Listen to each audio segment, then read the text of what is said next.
Драги граѓани, драги луѓе, што очекуваме ние од јавниот сервис? Зборовите јавен сервис многу одамна ги читав на старите возила на македонската радиотелевизија. На нив тогаш тоа го пишуваше. Кога ќе ги видов, очекував на прва програма да дознам што се случувало дента во градот.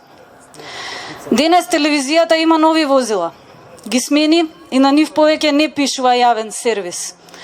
Но и да пишува тоа нема да има никакво значење. МРТВ веќе подолго време не им служи на граѓаните, иако тие послушно си ја плаќаат задолжителната радиодифузна такса. МРТВ не ги пренесуваше студентските протести кои се случуваа на само неколку чекори од неа.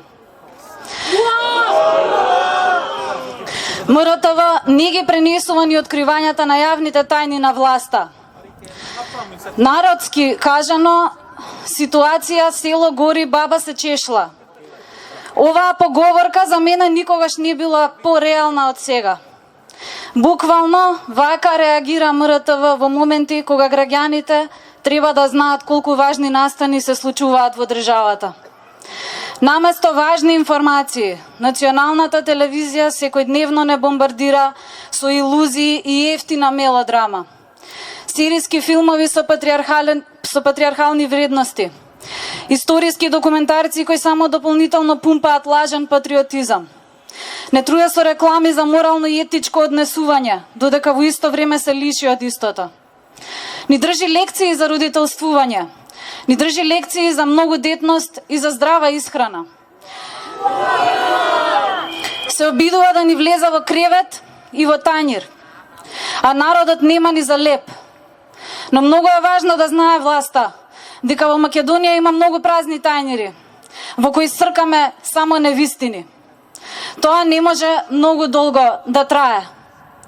Мислам дека е време ние, граѓаните, да го направиме истото на МРТВ.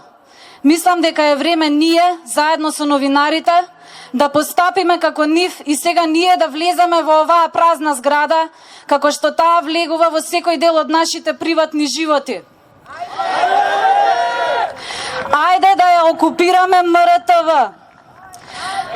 Студентите ни покажаа како тоа се прави. Студентите ни покажаа и тој пример треба да ни кажува дека имаме сила да ги менуваме работите кои веќе долго време се движат во ќор сокак.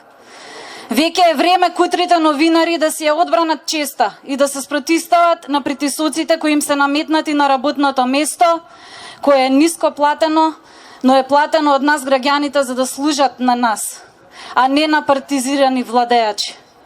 Колкумина од вашите уредници се партиски послушници. Дали сте јавен сервис или партиски? Почнете да известувате за историјата која ви се случува пред очи или ќе влеземе и ние самите ќе известуваме.